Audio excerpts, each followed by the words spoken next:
빛이 멀어지면 반드시 어둠이 찾아오죠. 우리가 하나님으로부터 멀어지면 반드시 불안이 찾아오게 되어 있습니다.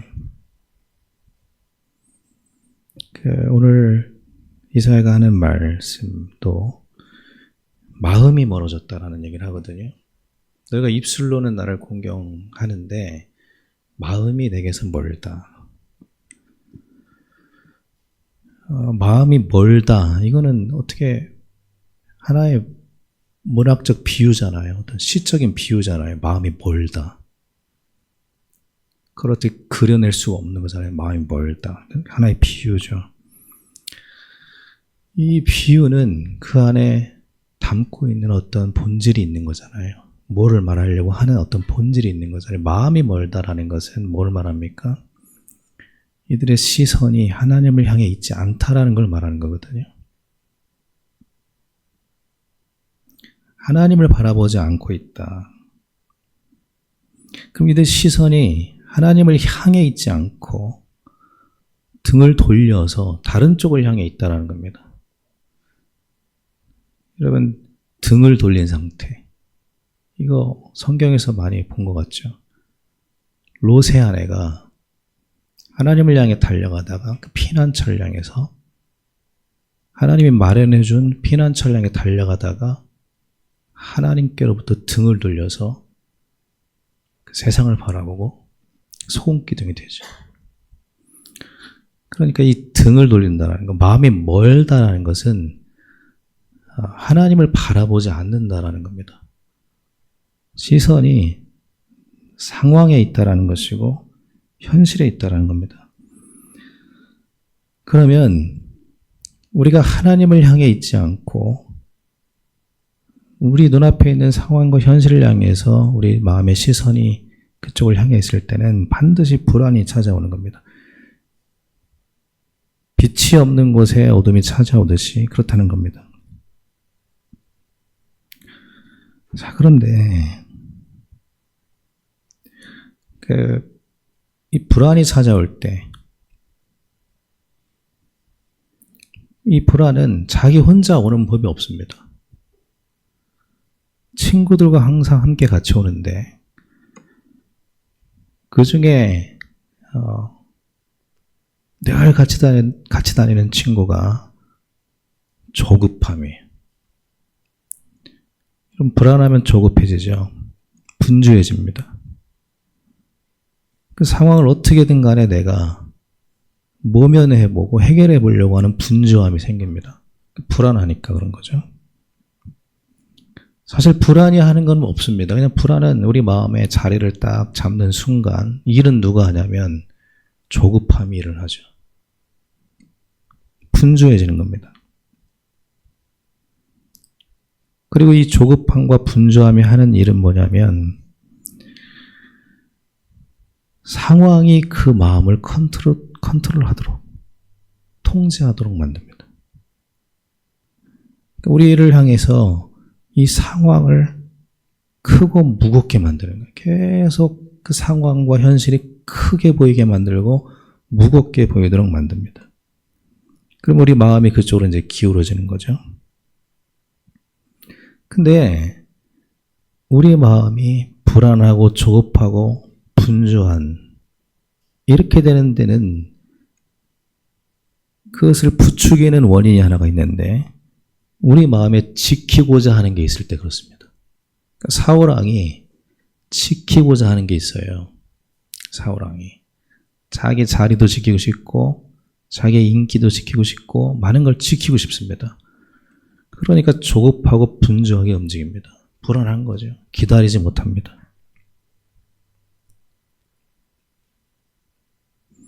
그런데 이 불안함과 조급함과 분주함은 마치 이런 것 같은 거예요. 그 흠집 있는 과일, 그거는 상품 가치가 떨어져서 따로 분류해 놓잖아요. 흠집이 있으니까. 근데 우리 성도의 마음속에 불안함으로 움직이는 조급함은 성도의 가치를 떨어뜨립니다. 그러니까 그런 성도는 가치가 떨어진 성도예요. 가치가 훅 떨어진 성도입니다. 가치 있는 빛을 발하지 못해요. 성도는 세상에서 가치가 있어서 빛을 발하고 맛을 내야 되는데 불안과 조급함으로 움직이는 성도는 사울왕처럼 가치를 잃어버립니다. 가치가 흠이 있는 과일처럼 뚝 떨어져 버려요. 썩은 과일처럼. 성도의 가치는 내가 집에 있든 어디에 있든 간에 그 가치가 드러나고 그 향기가 드러나야 되는데 그 가치는 하나님으로 충만할 때 생기는 겁니다. 빛이 나는 거죠. 우리가 하나님의 자녀가 맞다라고 한다면 생각해 봐야 될 게 있습니다. 가치를 잃어버리면 안 되거든요. 근데 이걸 자꾸 잃어버리게 만드는 게 뭐냐면 우리 속에 잘못된 생각이 그렇습니다. 우리가 하나님의 자녀가 맞다면 잃을 것도 없고 더 얻을 것도 없습니다. 우리가 구원받았다면 하나님은 우리를 잃어버리지 않을 것이고 우리가 구원받았다면 하나님은 하나님 자기 자신을 우리에게 주신 것이기 때문에 더 얻을 것도 없습니다. 하나님이 더 줄 것도 없어요. 자기를 내어줬기 때문에. 하나님보다 더 큰 걸 줄 수가 없습니다. 그러니까 더 얻을 게 없다라는 거거든요. 그게 구원이고요. 구원받은 성도의 가치입니다. 그러니까 잃을 것도 없고 잃어버리지 않습니다. 하나님이 우리를 잃어버리질 않으셔요. 그럼 우리가 그 시선을 하나님께로 돌려서 하나님 품에 안겨서 하나님을 바라봐야 되는 거거든요. 그때 가치가 살아나는 거거든요.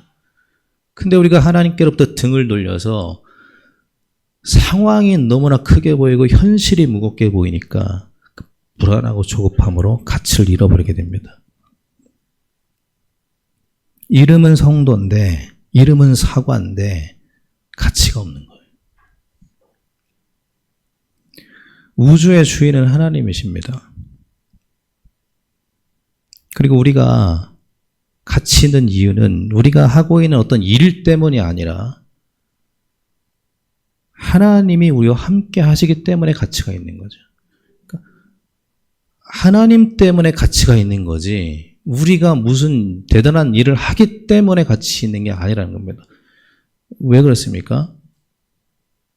세상 것은 다 사라져 버릴 것이기 때문에. 우리가 하는 일은 다 사라져 버려요. 하나님의 뜻을 행하는 자만 영원히 거하리라.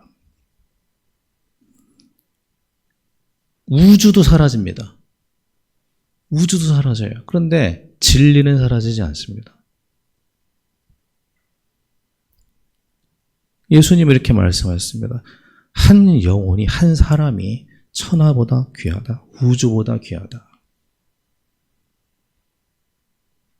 그것이 우리의 가치라면 이제부터는 우리가 가치 있는 삶을 살아야겠습니다. 나의 가치가 하나님께로부터 온다. 그러므로 내가 오늘도 하나님께로 향하여 마음의 시선을 돌리자. 하나님의 품에 안기자. 빛이 태양으로부터 오듯이 가치는 하나님께로부터 오는 것이다. 우리가 하나님 바라볼 때 성도는 빛나기 시작하는 겁니다.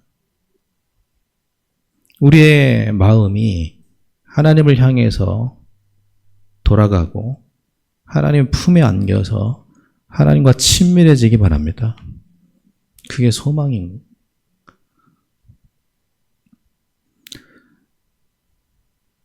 석가모니가 인생을 보면서 생로병사의 고통을 받습니다.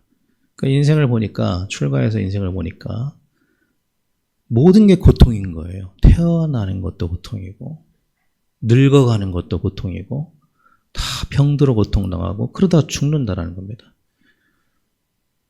그러니까 인간은 태어나서 죽을 때까지 생로병사 자체가 고통이라는 걸 봤습니다. 그래서 이 석가모니는 그 고통에서 벗어나는 것을 목표로 삼죠. 그게 수행의 내용이었습니다. 고통에서 벗어나는 거. 그게 목표였고 그걸 해탈이라고 했습니다. 그러니까 굉장한 걸 사실 깨달았습니다. 아, 인생이 고통이라는 걸 깨달았다는 것 자체가 깨달음이거든요. 근데 그 깨달음 속에는 빠져 있는 게 있었어요. 인생을 그냥 인생으로만 봤습니다. 그 인생 속에 하나님이 빠져 있었고 그 인생을 향한 하나님의 사랑이 개입하고 있다는 걸 몰랐어요. 그러니까 태어나는 것이 하나님 빠진 눈으로 볼 때는 고통인 거예요. 태어난다는 건 사랑의 결과거든요. 그러니까 사랑을 빼놓고 생을 보니까 고통인 겁니다. 늙어가는 거 그냥 늙는 게 아닙니다. 사랑하면서 늙는 거죠. 하나님의 사랑 속에서 늙는 거거든요. 근데 그걸 빼놓고 보니까 그게 고통인 거예요. 병드는 것도 마찬가지입니다. 다 병들죠. 그러나 사랑 속에서 병들어 가는 겁니다. 하나님의 사랑 속에 그 병도 있는 거예요. 죽는 것도 마찬가지입니다. 하나님의 사랑 속에 있는 겁니다. 인생의 모든 내용이 하나님의 개입, 하나님 안에 있고 하나님의 사랑 속에 있는 거죠. 그 하나님의 사랑이 빠져 있는 인생을 봤기 때문에 고통밖에 안 보여요. 그래서 결국 석가모니가 내린 결론이 뭡니까? 현실 도피예요. 그가 내린 결론이에요. 여기서부터 도망가는 게 답이에요. 다 비우고 떠나는 게 답인 겁니다. 근데 성경은 이렇게 얘기합니다. 하나님은 우리에게 이렇게 말씀하셔요. 비우는 게 답이 아니라 채우는 게 답이야. 비우면 거기는 귀신이 들어가서 놀기 좋아. 비우지 말고 말씀으로 채우는 거야. 비우는 게 아니라 나의 사랑으로 인생을 채우는 거야. 비우는 게 아니라 성령으로 너의 마음을 채우는 거예요. 하나님은 채우라고 말씀하십니다. 채우래요. 상황을 보면 볼수록 너의 마음은 불안해 떨 수밖에 없어. 하나님을 향해서 시선을 돌리고 하나님으로 채우라는 거예요. 그래서 단순하게 말하면 성경은 여러 말을 하지 않습니다. 그냥 하나님을 앙망해라. 하나님을 바라봐라. 이게 너무나 간단한 인생이다. 너희들의 마음이 하나님으로부터 등을 돌리고 멀기 때문에 인생이 그렇게 힘든 고통당하는 거예요. 그 마음을 돌려서 하나님을 바라보라. 사실 우리가 지금부터 추구해야 될 인생은 단순한 인생입니다. 심플 라이프예요. 그냥 하나님 바라보자. 다시 하나님 바라보자. 수많은 복잡한 이야기들이 있겠지만 신앙생활은 그냥 다시 하나님 바라보는 겁니다.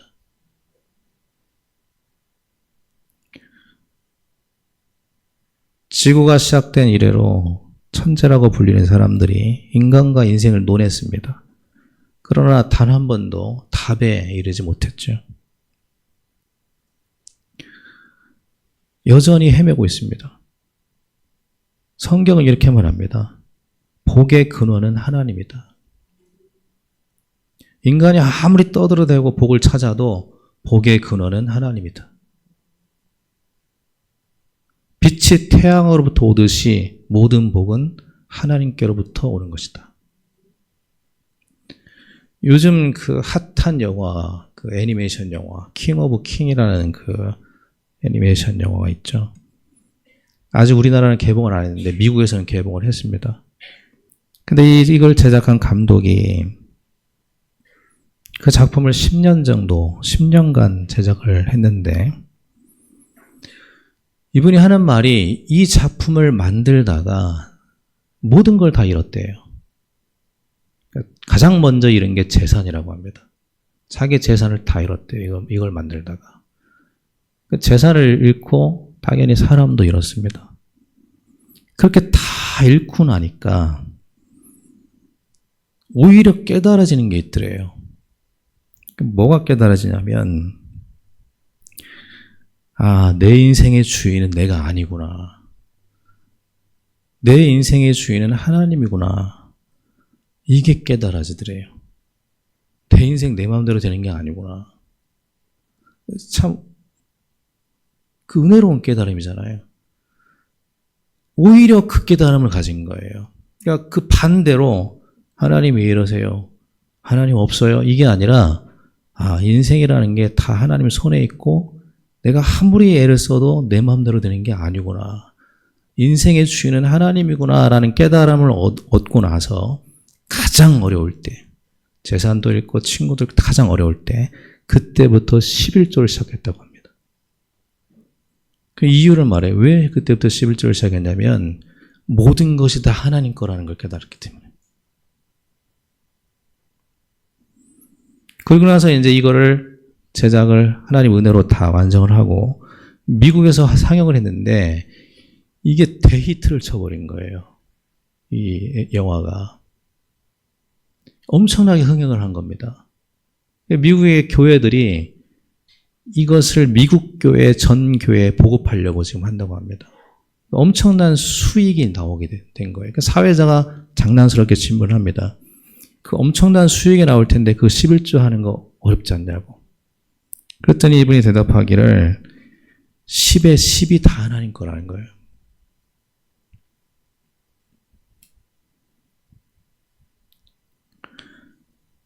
우리의 시선이 상황을 향하거나 현실을 향할 수도 있고 하나님을 향할 수도 있습니다.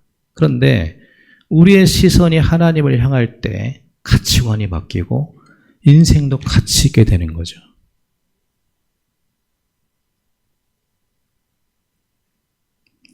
성경은 말하는 게 있어요. 너희가 하나님의 자녀이면서도 나를 바라보지 않고 사단의 말에 귀를 기울이고 뱀의 말에 귀를 기울이고 선악과만 바라보고 있으면 너희의 인생은 노예가 되고 포로가 되는 거예요.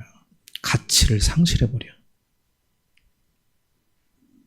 그래서 이사야는 오늘 말씀에서 마음이 하나님께서 멀어진 인생을 이렇게 묘사를 합니다. 14절에 이렇게 묘사를 해요. 그러므로 내가 이 백성 중에 기이한 일, 곧 기이하고 가장 기이한 일을 다시 행하리니. 기이하다는 말을 3번 합니다. 정말 이게 말도 안 되는 일이 일어난다는 거예요.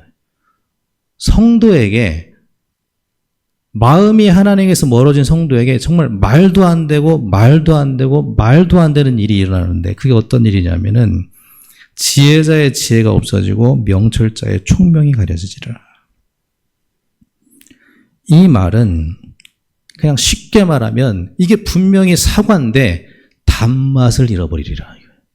이게 분명히 소금인데 맛을 잃어버리리라. 가치를 상실해버린 성도를 말하는 겁니다.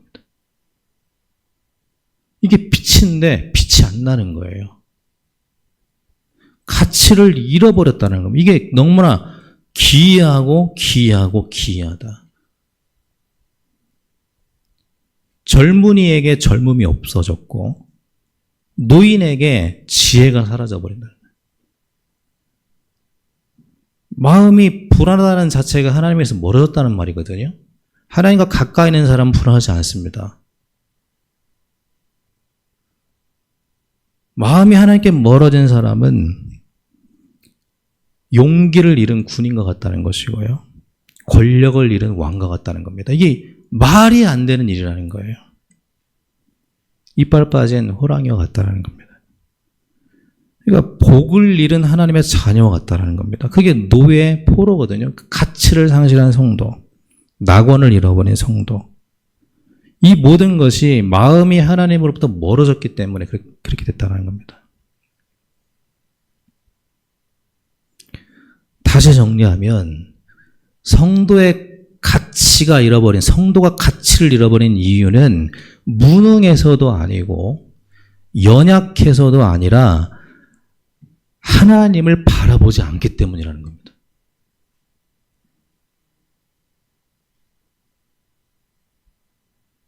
그래서 성경의 사실 모든 내용은 다른 말이 아니잖아요.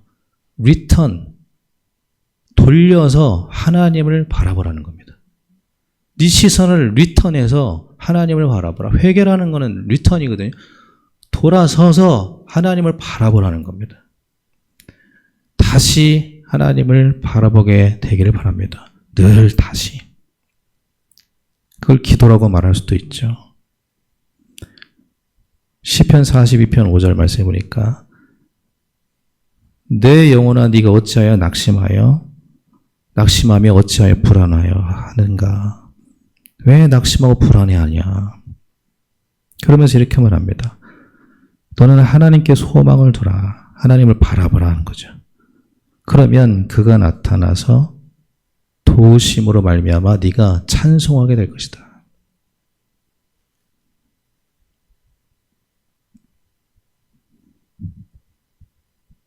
우리는 잃을 것도 없고 하나님이 지켜주기 때문에 우리 눈으로 볼 때 뭐 잃어버리는 것 같지만 하나님은 우리를 철두철미하게 눈동자처럼 보호하고 있다고 성경은 말합니다.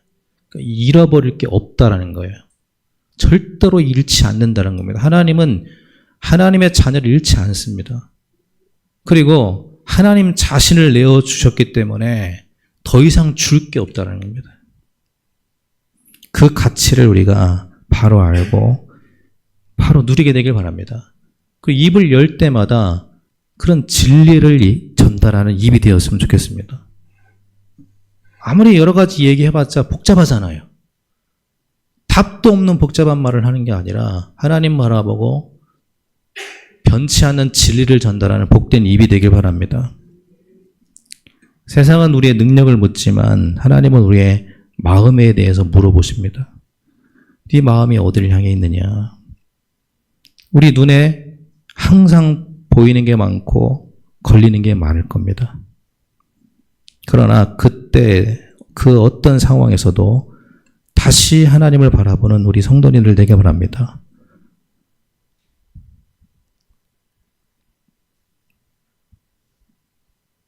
여러 가지 상황과 현실들이 있지만 그것을 바라볼수록 우리는 가치를 잃어버려요.